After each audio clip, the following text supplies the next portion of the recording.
Welcome to the AFR Saints channel, where we provide you daily content on your favorite team, the New Orleans Saints. Do us a favor and hit that subscribe button. Be sure to leave your comments below and smash that like button. Who dat?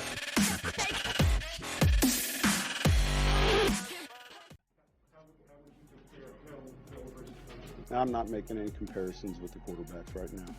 It doesn't matter who really with 6 turnovers, right? Sean Payton in a really tremendous mood after the Saints lose to Baltimore on Saturday. And in the process, as you heard him say there, turn the ball over 6 times. That'll be your undoing every time. But most of the question everybody had was about Jameis Winston and about Taysom Hill and how it went. Taysom got the start in the first preseason game. We know Jameis is going to get the start Monday in the Dome against Jacksonville. And then they'll move forward with Jameis as the starter, as I've told you all along that they will do. And I think that is an inevitability. Both did some nice things. Both threw a pick. Jameis, I thought, led a beautiful 2-minute drive to score before halftime. Now they got the ball right back, and then he threw a pick. Wasn't his fault. It went off little Jordan Humphrey's hands and right into the safety's arms. Similarly, when Sean Payton was asked about Taysom Hill's interception, he explained that that wasn't really necessarily Taysom's fault either. So we're not on the same page with the receiver and the quarterback, all right? One's running a shallow cross. One's expecting to sit it down. If you get certain looks, you sit it down. Certain looks, you stay on the move. And obviously the two of them weren't on the same page. Bad by both of them. We'll look at it on tape. Speaking of the tape, Sean Payton did say, though, that despite the loss and despite the 6 turnovers, that he does expect they're going to see some good stuff on film. I said to these guys, there's some things we're going to like on film. Like, I thought there's some things, I thought we played with some energy. I thought there's a handful of things we're going to like, but it's just going to be overshadowed, though, with those early mistakes. And, you know, despite how you play in the kicking game or defensively or even in snaps offensively, if that's what happens, it kind of just overshadows all of it. Okay. So, to be very clear, and I'm always consistent on this, always, I don't care about the result of a preseason game, the win or the loss, and I genuinely do not care what happens with a player that we know what they are. It's why I don't care that Alvin Kamara, Cam Jordan, Marshawn Lattimore, Demario Davis, Ryan Ramczyk, Teron Armstead, Marcus Williams, none of them played, and I don't care. Don't care at all. We know what they can do. The preseason is not for those guys. I tell you all the time, like, I'm a preseason junkie because I'm kind of obsessed with who gets roster spots 51, 52, 53. And that's what preseason games are for. You have certain, ideas from watching guys at practice or listening to people talk, and then you get into a preseason game and you see it against someone else, and sometimes guys flash. Like, for example, was anybody last week talking about Eric Burrell? Anybody? We had a different Saints reporter on every day last week, and not once did I ask or did anybody bring up Eric Burrell. Nobody. Undrafted rookie free agent, safety out of Wisconsin, and that dude went and brought bad intentions to the secondary on Saturday. He was frigging awesome. Big hit that forced a fumble that was recovered by Caden Ellis. Like, I think about Eric Burrell, and you start to say, man, look, how does he have a spot here, right? I mean, you got Marcus Williams, you got Malcolm Jenkins. Is there really a spot for that guy? CJ Gardner-Johnson can kind of play, nickel safety. Do you really have a spot for that guy? And then I go, if he plays like that, how do you not have a spot for that guy? I mean, as intimidating a presence as he was in the defensive secondary on Saturday, you almost have to find a spot for that guy. You still got 2 more preseason games and a ways to go, but that's the kind of thing that flashes. Tony Jones was the standout. He was the takeaway from this game. Undrafted out of Notre Dame. He's in his 2nd year in the NFL, and he led New Orleans in rushing. As a matter of fact, their touchdown drive was basically all Tony Jones, that first touchdown drive. I mean, it was incredible. And on the flip side, I mean, his day, as great as it was maybe tarnished a smidge by the third quarter fumble. But I look at who's going to be the third running back on this team. If you know you've got Alvin Kamara and Latavius Murray. Murray, present. Who's the number 3? Well, I mean, we've been sitting here talking about Devonte Freeman. Veteran guy, came over from the Falcons. He's been around the league. Could he be that closer? 6 yards on 6 carries, and he fumbled. Like, I wouldn't be surprised if Devonte Freeman got cut today. Like, I literally wouldn't be surprised. I'm not saying you overreact to one preseason game, but we've seen Sean Payton throughout his career, throughout his tenure in New Orleans, find diamonds in the rough among undrafted free agent running backs. Chris Ivory, Kyrie Robinson, Travaris Cadet, dudes that not only made the team but made an impact. Go all the way back to his first year with Pierre Thomas, the PT Cruiser, man. They used a 4th-round pick on Antonio Pittman out of Ohio State, cut him, kept the undrafted kid from Illinois. Became one of the best running backs in Saints history. So I'm bullish at this point on Tony Jones as your number 3. Give me the young legs. He caught every target. So one thing you have to be able to do in Sean Payton's offense, if you're running back, catch the ball. He caught every ball they threw to him. He was awesome, man. I'll give a shout-out to a local guy, Will Clapp. Will Clapp played more snaps on the offensive line than any other player on Saturday. And he played center and guard. And the reason that's so impactful is, look, Eric McCoy started. And you know Eric McCoy's your starting center. But there is this question, if McCoy goes out, do you slide Cesar Ruiz over and then put somebody else in at guard? You know, heaven forbid that happen, but if it did. Or could Will Clapp potentially be that guy? Like James Hurst, Alex Hurst, that was a blast in the past. James Hurst started the game for the Saints at tackle, and I got to believe he's got a spot locked up as your swing tackle. And considering Will Clapp, the amount of snaps he played at guard and center, he's your next guy there.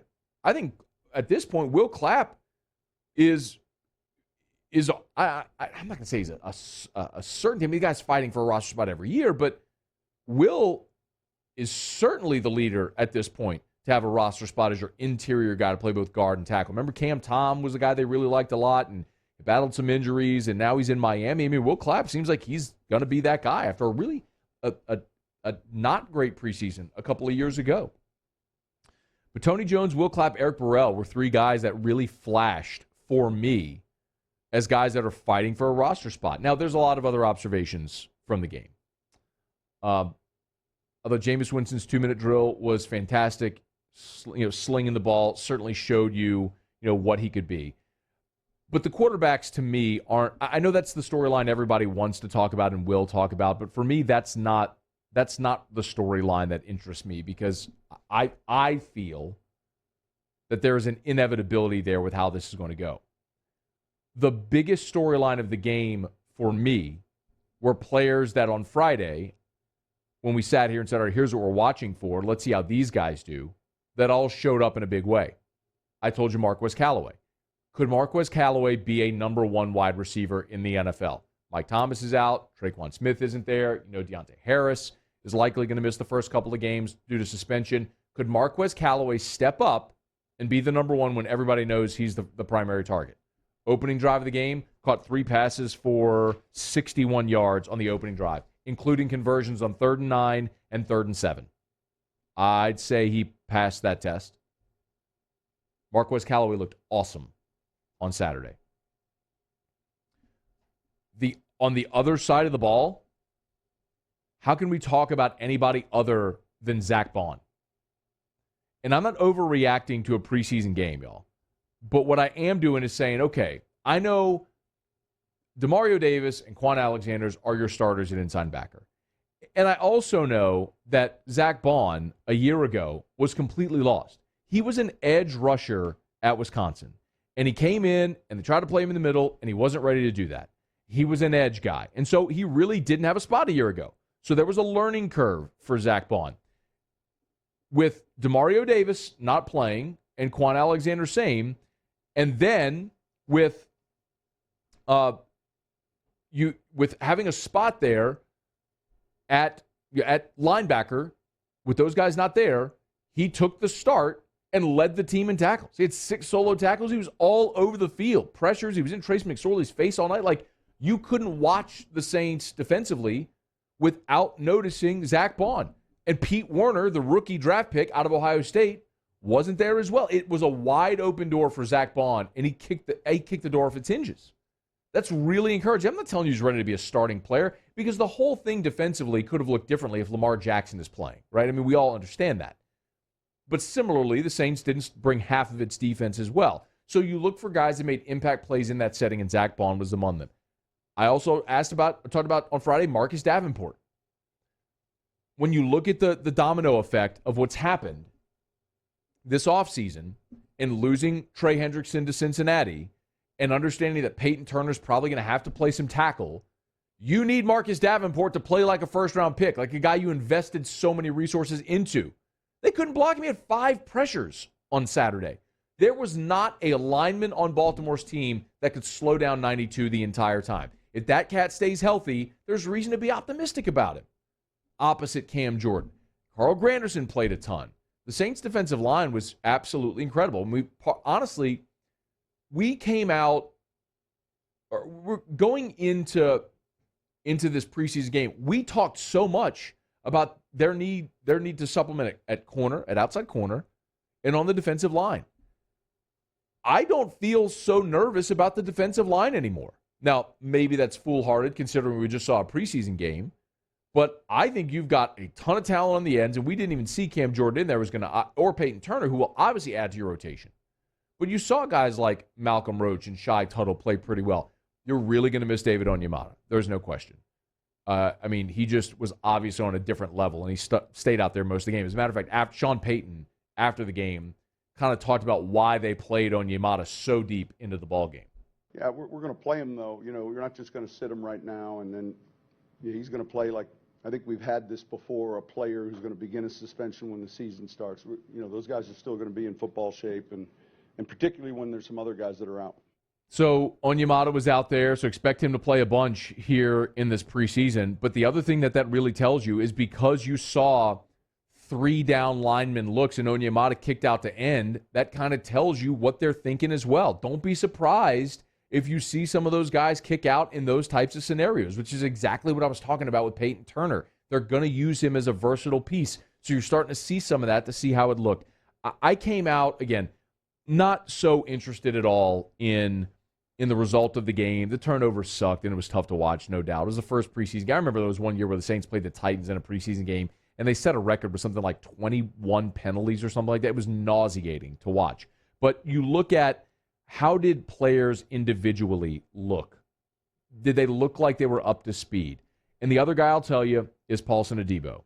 And there's going to be a lot on that kid's shoulders. And I don't mean to call him a kid, but that was a third round pick that you used on Paulson Adebo out of Stanford. And with Marshawn Lattimore not out there, and obviously you don't really have another outside corner. I mean, Ken Crowley's playing there a little, and you just had P-Rob retire. Paulson Adebo did not look out of place. Again, so many times you talk to NFL guys, and they'll tell you, well, there's 3 different speeds. There's preseason speed, there's regular season speed, and then there's playoff speed, and it just ratchets up in intensity. So this was the first preseason game. I'm not saying it's the Super Bowl, but you saw the contrast when Prince Amukamara was obviously playing in quicksand. He just wasn't, even at preseason speed, wasn't competent, which is why they cut him today. But Paulson Adebo cleared that first hurdle. I'm not telling you he's a first hurdle to Canton, but to being a guy that could play as a rookie on the outside, I think you feel much better about that today than you did Saturday at 5:59 p.m. Central Time.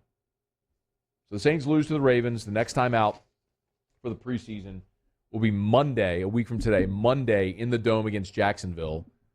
We'll see Jameis get his first start. We'll see what steps they take week 1 to week 2 in this preseason. but a lot to like as the Saints checked some boxes and answered some questions that we had, at least started the process of answering some of those questions that we had into preseason, going into this first regular season without Drew Brees since 2005. Hey, thanks so much for watching. Please leave your comments. I love to interact, and be sure to hit the red subscribe button below.